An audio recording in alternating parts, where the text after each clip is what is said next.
Hey mamas, and welcome to the Entering Motherhood podcast. I'm your host, Sarah Marie Bilger, a wife, mom of two, VBAC mama, and doula. Here we integrate holistic mindfulness and evidence-based practices to support you on your unique motherhood journey. Whether you're trying to conceive, pregnant, newly postpartum, or supporting mamas in this stage of life, you'll feel empowered and informed as you embrace what lies ahead. Join us every episode to learn from professionals, special guests, and moms just like you, ensuring that you know what you need to know and discover things that you didn't know before. I believe in you. Let's doula this and let's navigate the transition of entering motherhood together.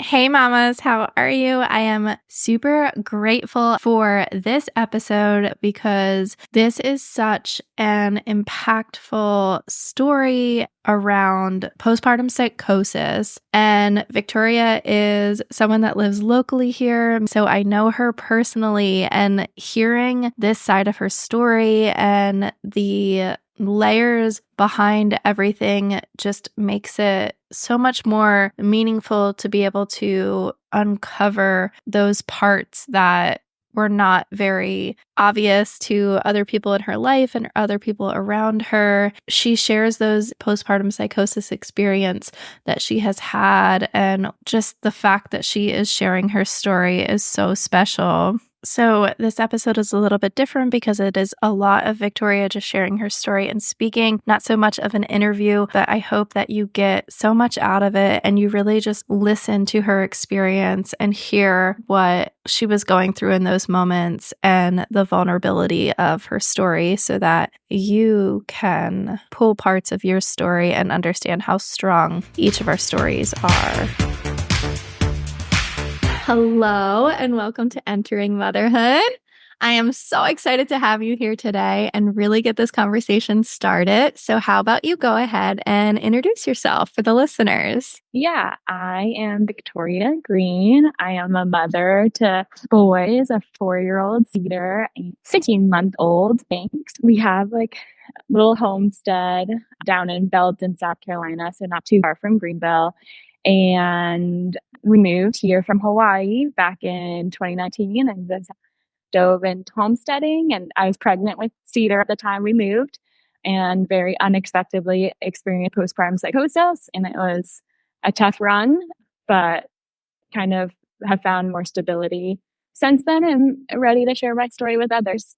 Yeah. I mean, we know each other personally because we actually were in the same birthing class when I was pregnant with Rosie and you were pregnant with Cedar. So we kind of like entered motherhood right at the same time with both of our first babies. And so, like, I'm super excited because I know you personally and like to hear your story and to have it be shared. I think it's just so awesome. So I'd love for you to really just like take this time to tell your story and really just explain your experience. Yeah, definitely. I guess I want to like start with a little caveat that like when I went through postpartum psychosis, it was like very intense, very emotional, very draining.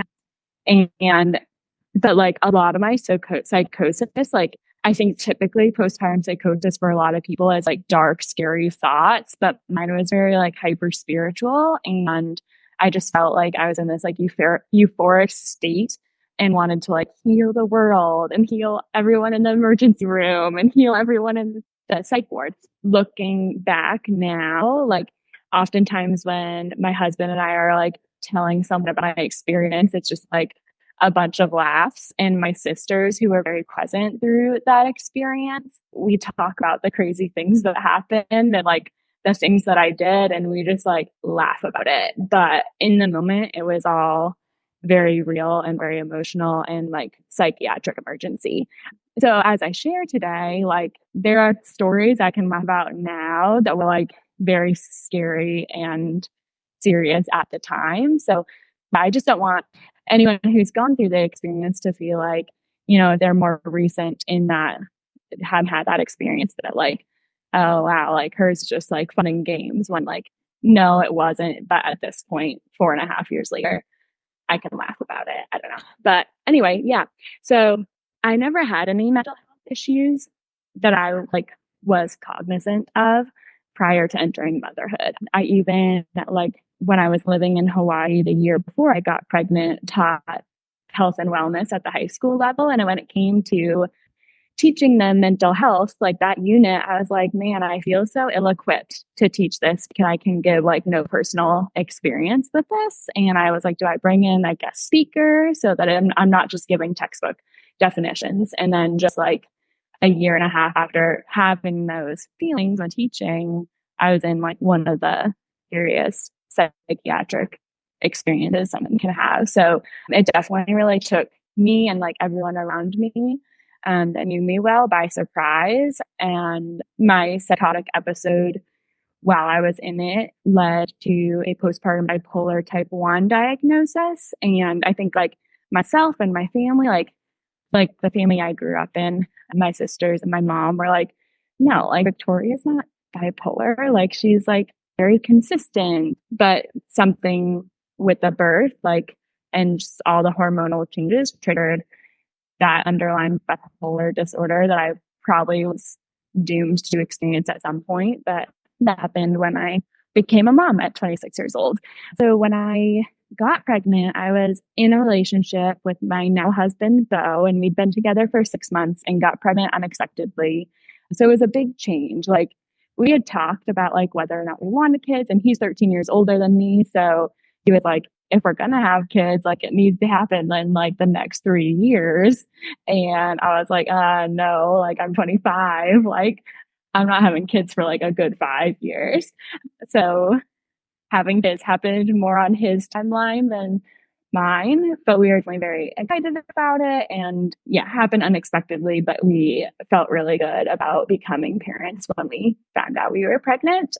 And we were living in Hawaii at the time. And shortly after getting pregnant, we just were like, okay, more settled than just like living in an apartment with a roommate. Like, so we made that decision as to whether to stay in Hawaii or move back to the mainland so we could be closer to family. We both grew up in Massachusetts, didn't want to move back there because it's just too cold.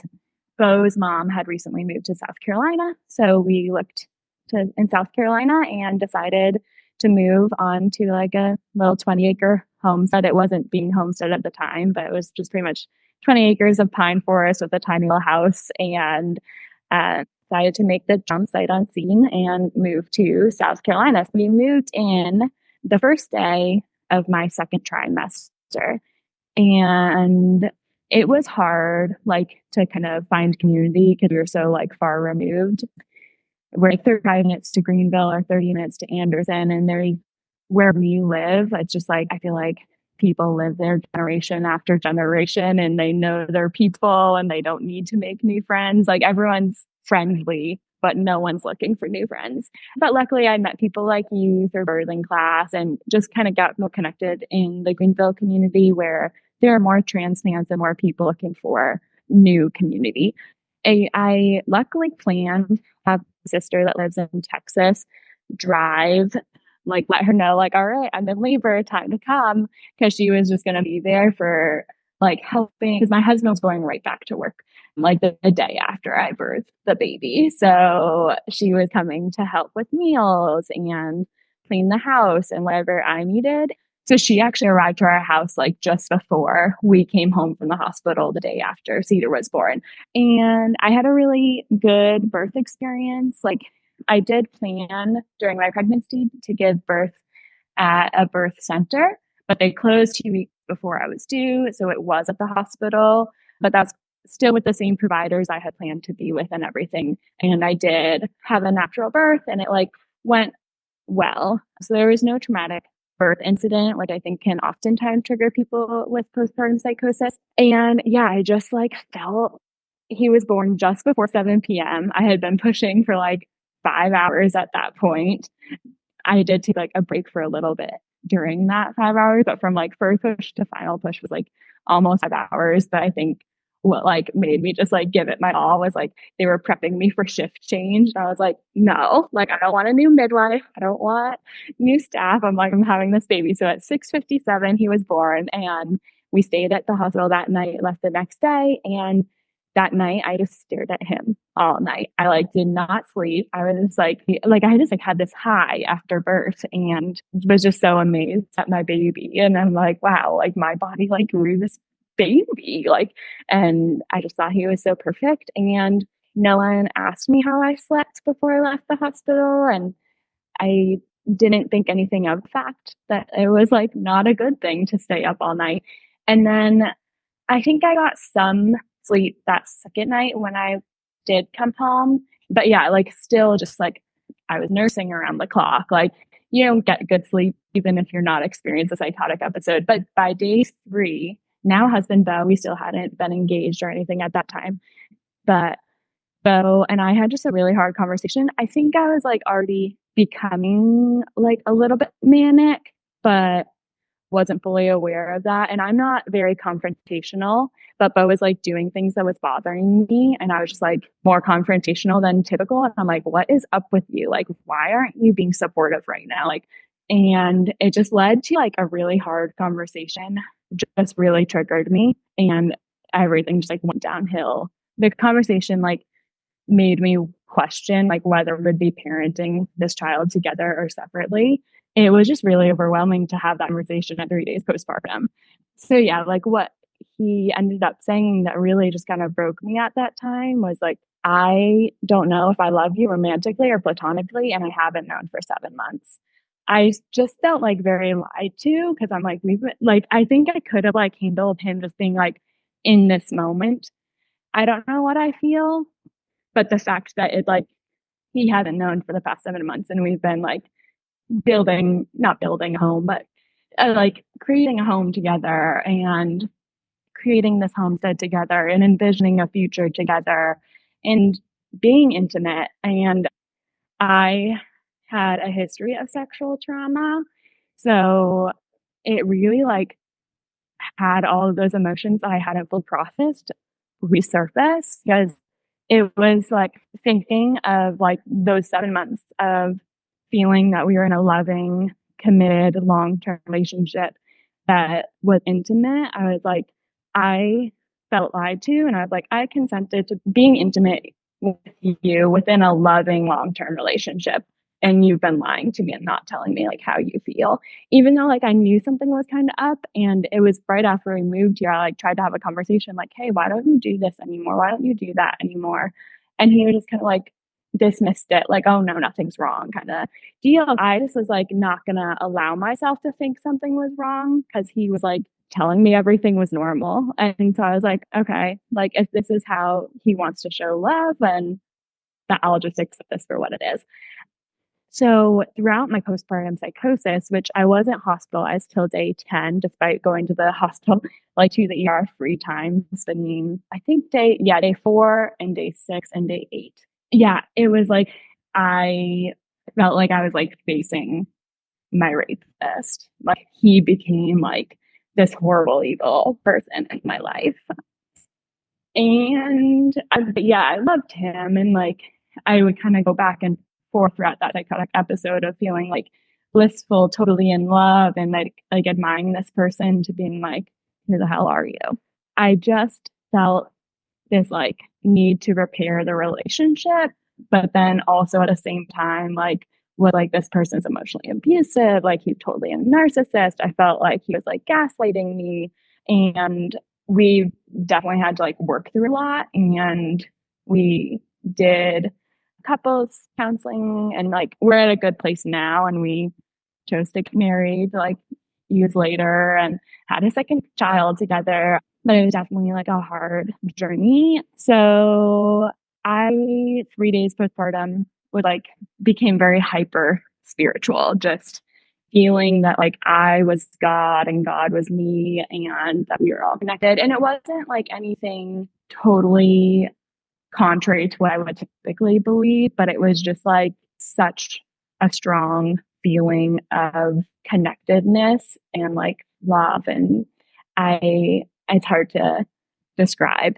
Didn't like acknowledge it as a negative thing until day 6. So there was like 3 days where I was kind of spiraling into a full on psychotic episode that I was just like, well, anyone would be like going crazy after having a baby and having your partner tell you this. And yeah, but day 4, I went to the ER because I was having like pain in my leg. So I was like, felt like I could have a clot or something, like this isn't normal. And went to the ER. And I, looking back on it, I wonder if it was like psychosymptomatic where like nothing was actually even happening, but I was like imagining bad things happening at that time. But they like did a scan, nothing was wrong with my leg, so they just sent me home. So that time, like, I wasn't seeking like pediatric help, but I also think like could have asked more questions and probably recognize like, okay, this person has barely slept in 4 days. So yeah, from day 3 till day 11, I slept like maybe 3 hours total. Like, and everyone was like, Victoria, you need to sleep. And I would try, but I just couldn't stop thinking and just trying to think of ways that I could repair this relationship and have a cohesive family moving forward. And so at day 6, that I like was like, I'm definitely manic. I didn't even know what postpartum psychosis was at the time. I don't know if like people had mentioned it and it just kind of had gone over my head, but I was like, I'm manic and I need help. So I called the midwives. I think my sister called the midwives, and then they asked to talk to me. Like I went and talked directly to one of the midwives at Greenville Midwifery. And I spent like an hour kind of just telling her everything that had happened, like everything that was going on in our relationship, how I was feeling. And she was like, yeah, like this isn't normal. Like, and you need to get help. Like, we'll send you to the ER and they will help stabilize you. And I went to the ER telling them, like, I am fully manic and I need help.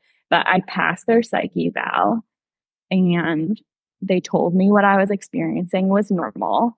And they said, like, what you really need is sleep and you just need to go home and sleep. And gave, they wanted to give me a shot of Ativan, like an anti-anxiety. And they told me that the shot was like added dose that could make me like pass out for 24 hours. A little TMI, but like I had my first postpartum poop, I don't know, a day postpartum or whatever that a lot of people can be like scared of. But then I had like at some point like stopped going. So I was like feeling really constipated. And I was like, I don't want that. Like I'm gonna poop my pants if I just like pass out for 24 hours. And I was like, can I don't even remember, like an enema maybe helps you go to the bathroom. I just like, give me that so I can go and then I'll take the shot. And they were like, no, like we're in ER. Like your constipation is not an emergency. Just take the shot and go home. So I did. And even with that shot being in my system that was supposedly going to like conk me out for 24 hours, I didn't sleep.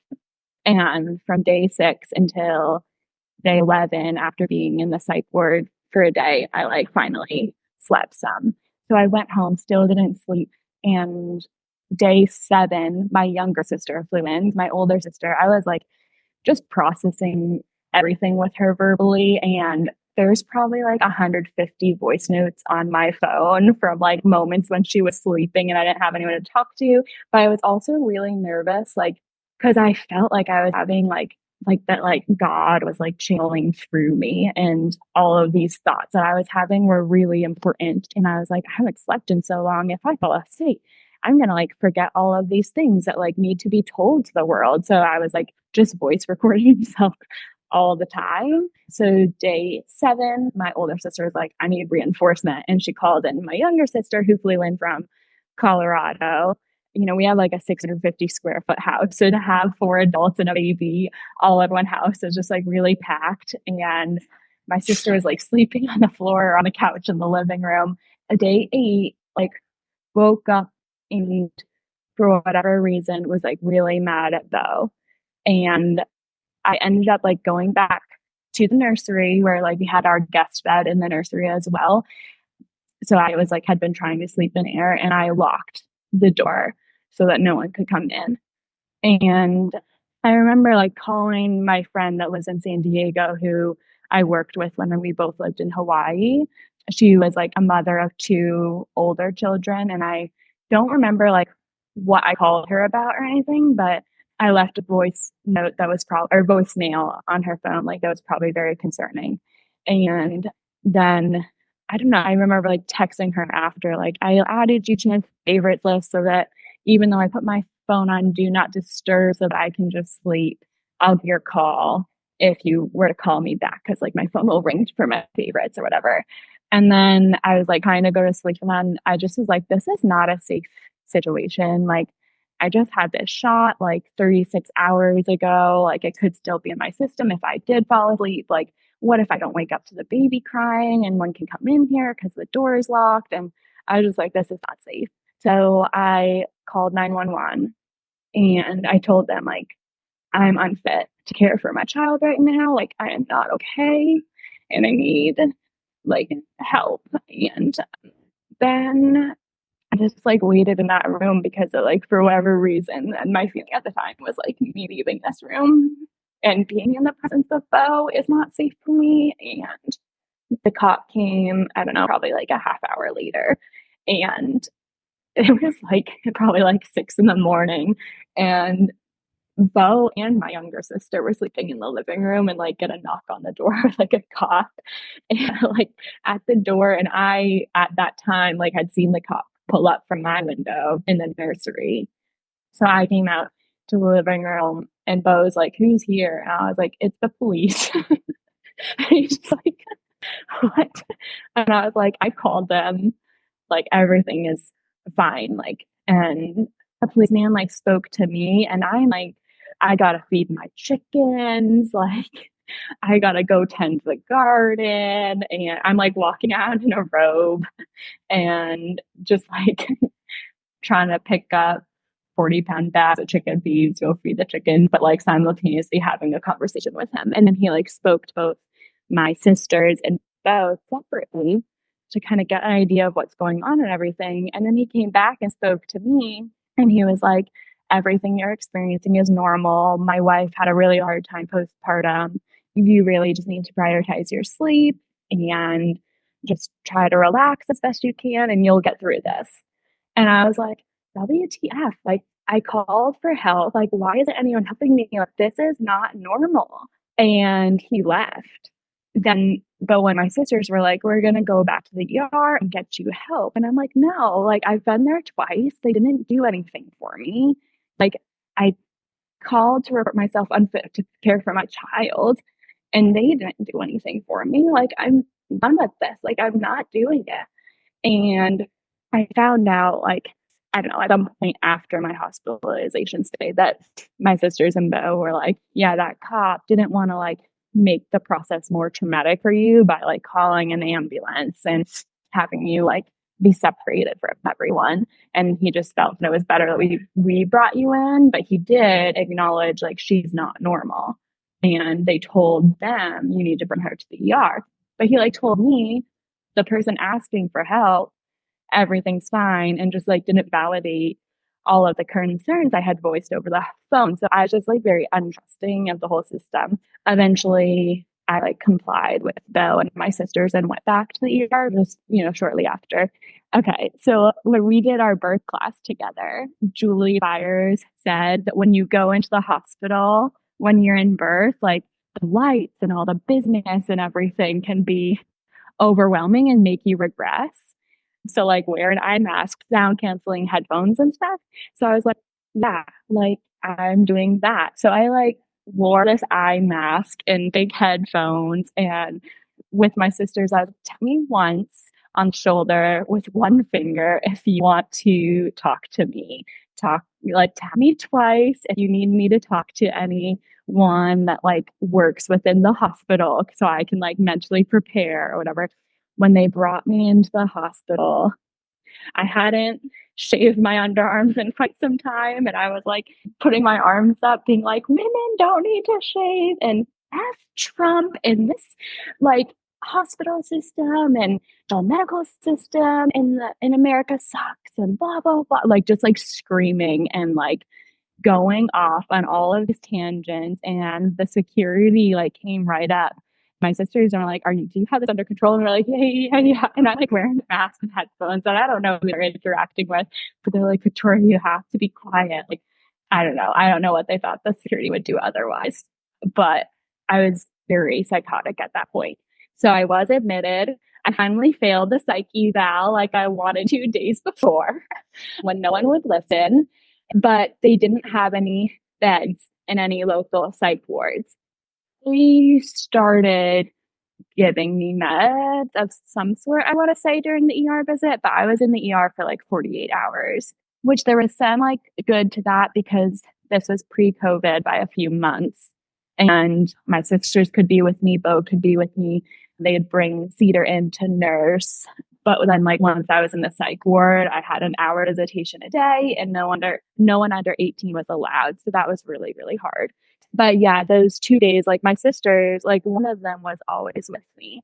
And I was just like dancing in my scrubs, like twerking in my little ER bedroom and really off my rocker. The different things that happened, yeah, my sisters and I just look back and like laugh. The ER staff had to keep coming in, being like 3 o'clock in the morning, like you can't blast baby mama and dance, like people are trying to sleep. And I would like skip through the halls to the bathroom. I like was trying to like go talk to people. I felt like there was like power in meditation to not just like be more mindful within, but to heal others and everything. So there's like my sisters have a video of me like embodying every religious figure that I knew of and just like pretending to be them all and being like, I'm gonna heal everyone here. And like all you have to do is love and everyone's going to be healed. And like, we don't have to be here. We don't even need hospitals. By the time I was hospitalized, day 10, I had this idea that like, I felt like, okay, heaven exists here on earth. Like Jesus said, the kingdom of heaven is within you. And it's just a mindset. And like, you can have a heavenly mindset where all that exists is love. But I had this idea that like Bo and my sisters, specifically Bo, like, oh, he must have come through a psych ward too. I was like, man, like, that's Bo. Like, why didn't he ever tell me he had a psych ward visit to like pass through this more earthly realm into a heavenly realm here on earth? I thought like psych wards were this like portal into heaven. So I think it was like day 2 or 3 in the psych ward. I never hallucinated or heard things that weren't there, but I would like misinterpret what was really there into something else. So when I was in my private room in the psych ward, there was this man that worked there at the desk and he had this like loud laugh. And every time he laughed, I was like, that's the devil. Like the devil is laughing because I'm on the wrong track.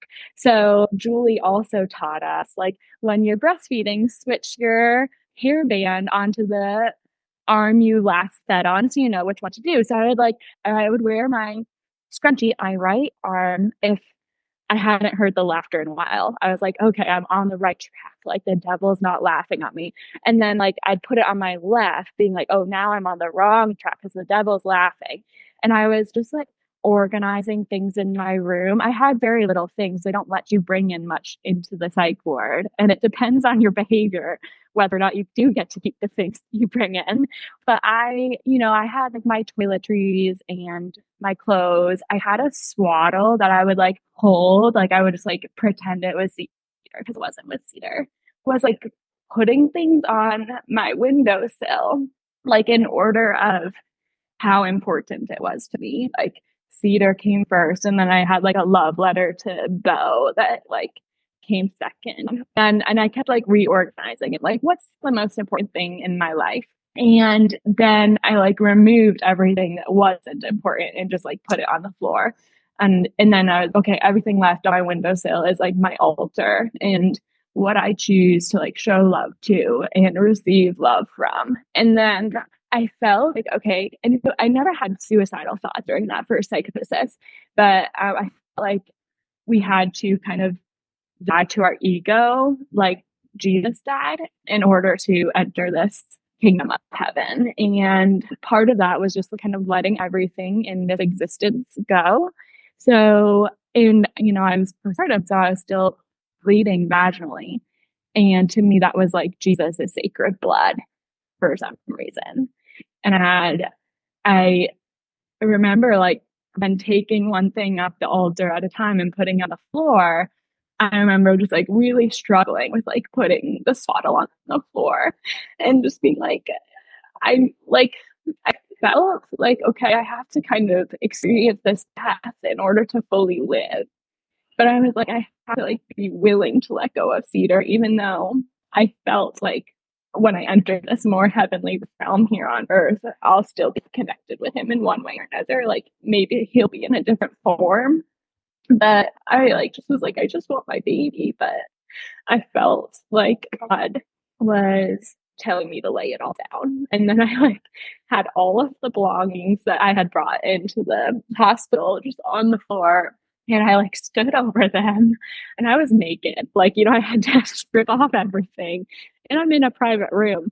But I was like, I'm just going to bleed my blood on all of my things that I have to let go of. I was day probably 11 or 12 at that point. So I wasn't like super actively bleeding. So I was like, well, anytime I pee, the blood releases. So I just peed on all of my belongings. So yeah, everything is just peed on in the middle of my room. And I was like, okay, now when I go through this pearly gate of my private door in a psych ward, I'm gonna be in heaven. And I just walked out butt ass naked into the common area of the psych ward. And then there were probably like I feel like I was like swarmed by so many people, but I don't know exactly how many, but there were at least like two security guards that like brought me back into my room along with some nurses. And then they were like trying to give me a shot. They were trying to give it to me in my side, but I still had this pain in my leg since day 4. And I don't know if that was a real pain or what, but I was like, oh, okay, this, like, they're killing me. And this is my final transcent into heaven. But if I let them just do it how they want, I felt this, like, I need to use my voice. And for whatever reason, I'm like, if they stab me in the side, which they weren't stabbing me, it was a shot. But I was like, if I die the way Jesus died and let them do that, like I'll forever in my next realm have this pain in my leg if I don't use my voice. I was like, you have to put it in my leg. You have to put it in my leg. And they're like hitting me down, trying to like make me still enough to give me the shot. And I'm like, no, you have to put it in my leg. And I'm just keep yelling that. And then they kind of just gave up and were like, fine. And ended up giving me the shot in my leg. And that may have made me sleep. I don't really remember. So yeah, after that, like all I was allowed was like they washed all my stuff, sanitized the room, and they gave me like 2 sets of scrubs, a toothbrush, and toothpaste, and like that was all I was allowed to have in the ward. I couldn't have my swaddle anymore or anything. I remember in the psych ward too, like I just like felt like I was like every Disney princess, and I would just like embody every Disney princess. So like one time, I don't know, because I was in the hospital 12 days total that visit. And I know like one time I was like, I'm going to take a nap because you guys keep telling me I need to sleep, but I need you to know that I am Sleeping Beauty. And the only way you can wake me is if you let Bo come into my room as Prince Charming and give me a kiss to wake me up. And like guests were not allowed in private rooms in the psych ward, but like told me they would let me do that. And I remember just like lying there for like 3 hours until the hour-long visitation we had each day and pretending to sleep. And I remember like hearing Bo come into the room and just pretending to sleep with a smile on my face until he like gave me a kiss to wake me up. I mean, so much went on in my head during 6 days leading up to hospitalization and the 12 days in the hospital. And then for months following the hospitalization, I still kind of wrestled with like, is Bo a safe person? Am I being manipulated? Like, is this truly gaslighting behavior? Yeah, we had to work through a lot. Also, wasn't given a pump in the psych ward. And I didn't own a pump going into motherhood because I just didn't anticipate needing one. I was like, I'm just going to be with the baby for at least 3 months. So for 5 days, I didn't get to pump. And I would just like wear my hakas everywhere, like trying to maintain my supply. So that was really like hard because I planned on breastfeeding, but my supply like tanked so much that Cedar wouldn't latch, even though like my first 10 days with him, he nursed really well. But eventually at like 3.5 months postpartum, he finally like latched again with nipple shields. But for like that 2.5 months or whatever, like because I didn't pump at all for 5 days, my supply dipped so much that I had to like pump a lot in order to like give him a quicker satisfaction when he would latch because he was so used to the bottle. So that was really hard. And then I went off my meds at 3 months postpartum because I was like, I'm not bipolar. Like that was just like a hormonal glitch. And I kind of surprisingly did seem pretty stable despite like those thoughts about like, is OC for that until 11 months postpartum, though, like really out of the blue, asked for a separation. And I was like, yeah, I ended up back in the psych ward for 6 days. He, like the day after, was like, that was a knee jerk reaction. Like, I want to make this work and everything. But I was like, no, you don't get to just like kick me out of my house and then just have everything go back to normal. So I lived with a friend in Greenville for 3 months. But like during that time, just fell into a really, really deep depression. And I had never been treated for the depressive side of bipolar because I never exhibited those symptoms. It got really dark like all of 2020 summer. And I started having suicidal thoughts and started on an antidepressant in the next morning. It was like I was not myself at all. And finally like acted on those thoughts and ended up in the psych ward again. And I was in the psych ward for 30 days. So between like all 3 visits, I spent 48 days in the psych ward, separate from my baby. And it was really, really hard. Following that last visit, like the first two hospital visits, we had family from out of town helping with Cedar. But that third time, we ended up hiring like a nanny so both could keep working. And my mom did come visit when I got out. And I just still like wasn't functional and never got on meds that worked for me during that month in the psych ward. And I started doing electroconvulsive therapy 3 times a week, which they had to like give you anesthesia. Like it was not easy. And I kept up those treatments for a whole year. Like, because I was like, I did take a break from it at one point, but then I felt like, no, I'm just too depressed. But I was always like worried to kind of stop the electroconvulsive therapy. Like I was still super depressed for that year. And I was like, well, supposedly that works. So like maybe I would be like in an even darker place if I wasn't doing this. So I just kept doing it, even though like I would be like dead after. Like I just like needed to like sleep the rest of the day. I'd have horrible headaches. So that third hospitalization, I was 14 months when I went into the hospital, stayed for a month, and then got out in October. And then the next October, I switched psychiatrists, not like out of choice. The one I was with like left the practice. And like my first meeting with him, he's like, you sound like you're still like really depressed. Like, why don't we switch your meds? And I started taking Zyprexa, and it just like totally changed my life. Like I like within 2 weeks, like much more myself, much more functional. I think like ever since that initial psychosis, it's been really hard. Like I was always a very spiritual person, but I think it's like hard for me to fully just like embrace spirituality because I like so hyper spiritual in a crazy psychotic way that sometimes I feel like I haven't been as like content and joyful at all in the past 4.5 years of my mother experience as I was prior, just because I had more of a sense of like connectivity that I like am weary of now. But yeah. So since October 2021, I've been very stable. The Zyprexa, which is an antipsychotic, which happens to work as an antidepressant for me, but that's not always the case for everyone. But I was on like 3 different meds at different points that never worked, and now I get to be on like one super low dose of one med that like works wonders, and I'll probably be on it for life. But yeah, that's some of my story, which was very long winded, but yeah, give you an idea of the overall outline of my postpartum journey.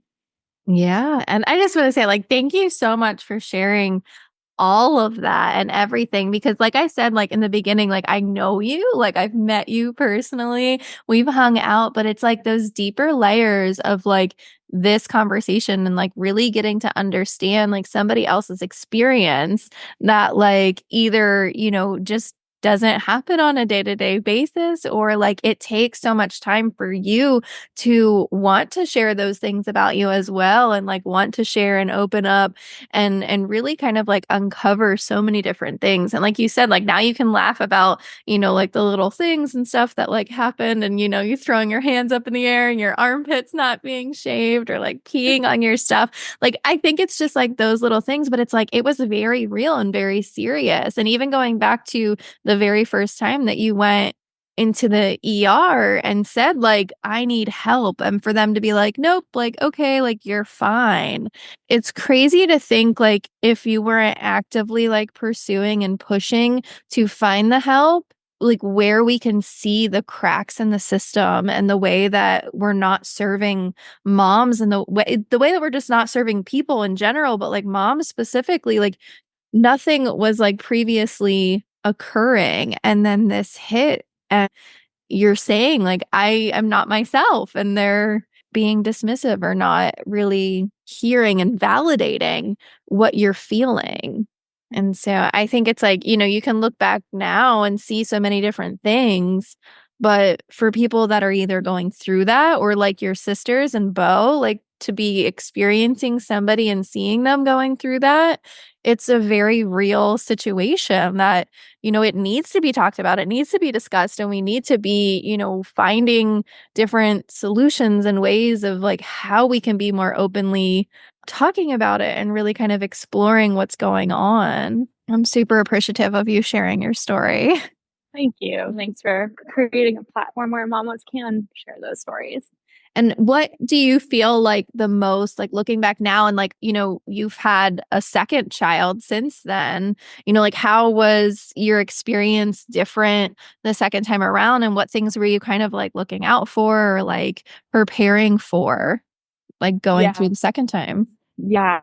The second time, I definitely was like way more supported just by like a local community. Like I had joined what was MOPS and is now MomCo Anderson. They set up a meal train for me like immediately postpartum. And for 3 weeks, like we never cooked a dinner and most of the time had enough leftovers from the night before for lunch the next day.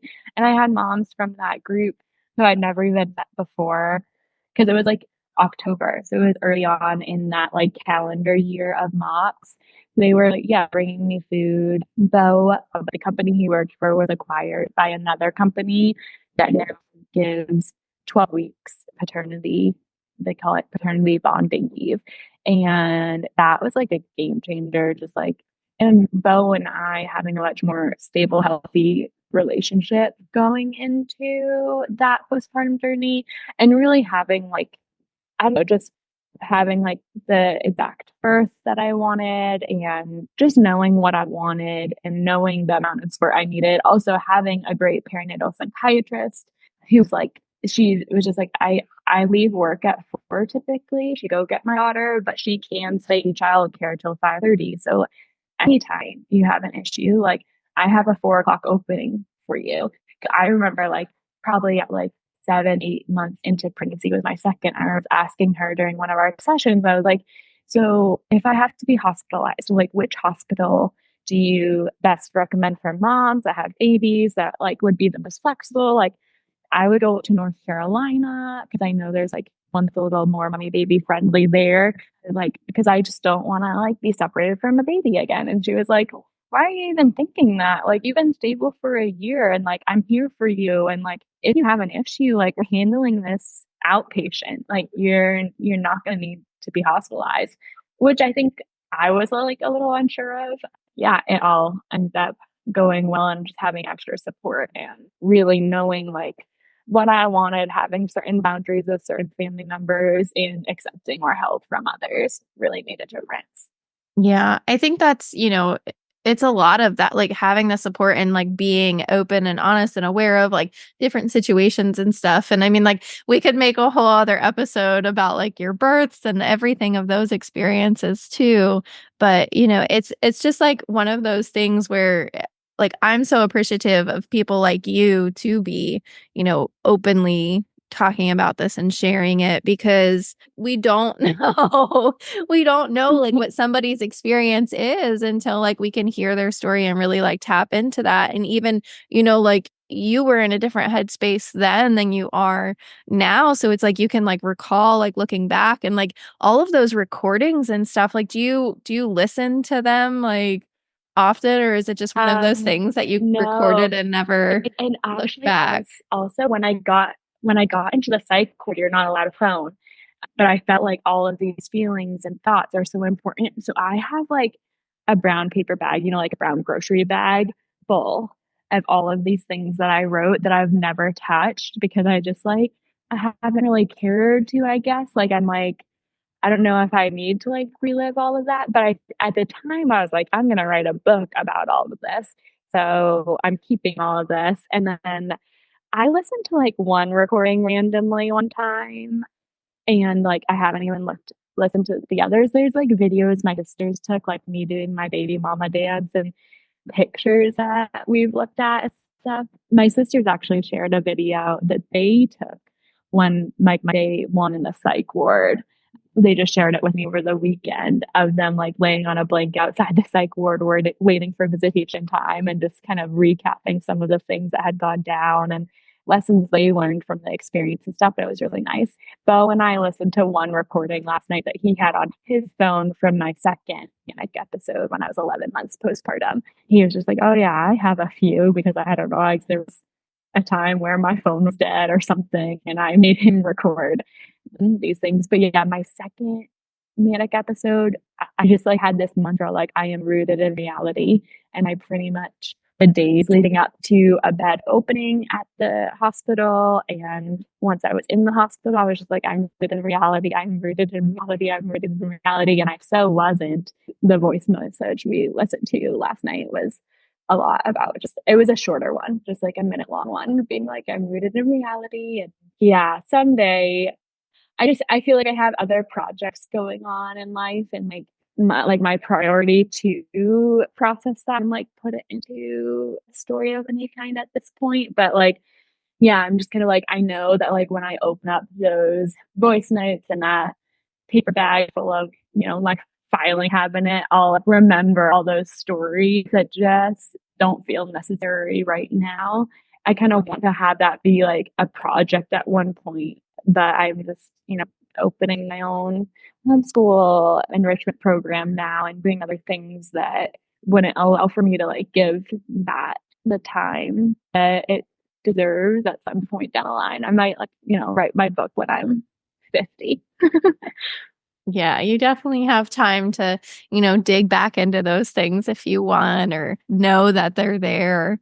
But, it doesn't have to be something like related to mental health or postpartum psychosis or anything. But is there something that, you really feel like you'd want to share with somebody who's first entering motherhood or going through something similar or knows somebody that has experienced something along the same lines?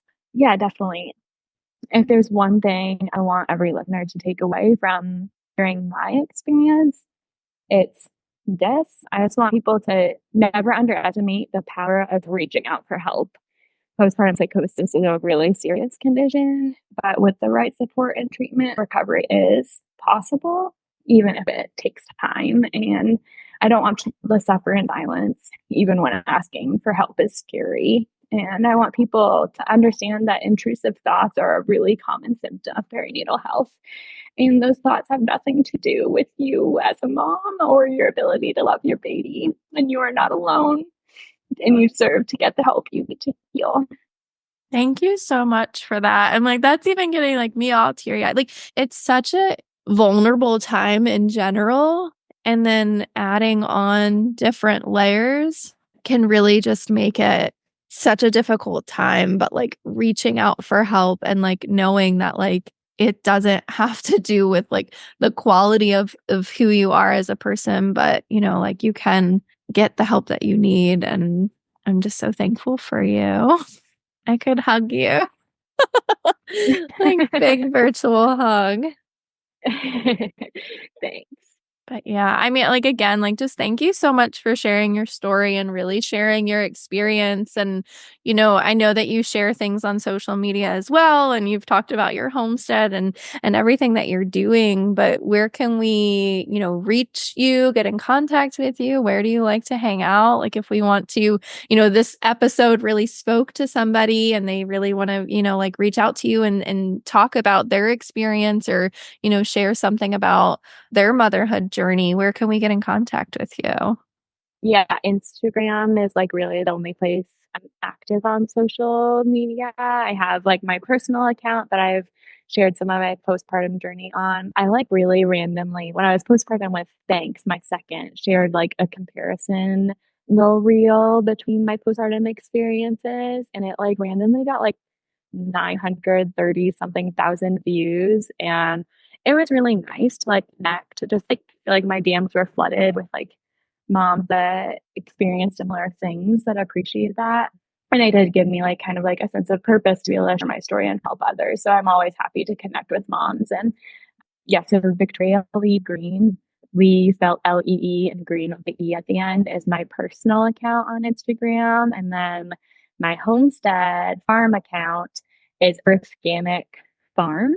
And I share a bit of farming. And now that we're opening a homeschool enrichment program on the farm, I share things about homeschooling over there too a bit, and just what our programs will look like. But yeah, I'm on Facebook, but I don't really do much on Facebook other than look at the groups that I'm in for homeschooling and such. So Instagram is where you can find me. We also have a website for the farm, organicfarm.com. Well, yeah, I will definitely link everything in the show notes. But yeah, I mean, just like thank you so much again for really just sharing like everything. And I think it's like anybody, like even if that like you haven't gone through postpartum psychosis or know somebody that has, like this story is just so, you know, like emotional and really like meaningful. And I've enjoyed, you know, listening to it on such a deeper level and really hearing, you know, what you recall and what you can remember and your experience through your perspective. So thanks. Yeah, thank you. Thanks for having me. Thank you, mamas, so much for listening. Remember, you are a rock star. I believe in you. Let's doula this. Let's crank it up a notch and let's kick it into high gear together. Hit that subscribe button, share this episode with a friend, message me, email me, call me, beat me. You know how to reach me. We're doing this, mamas. I am so excited to catch you here next week. This is your one-stop go-to place for helping you find the resources you need to make the best choices for you and your family during pregnancy, birth, and most importantly, postpartum. See you later, mamas.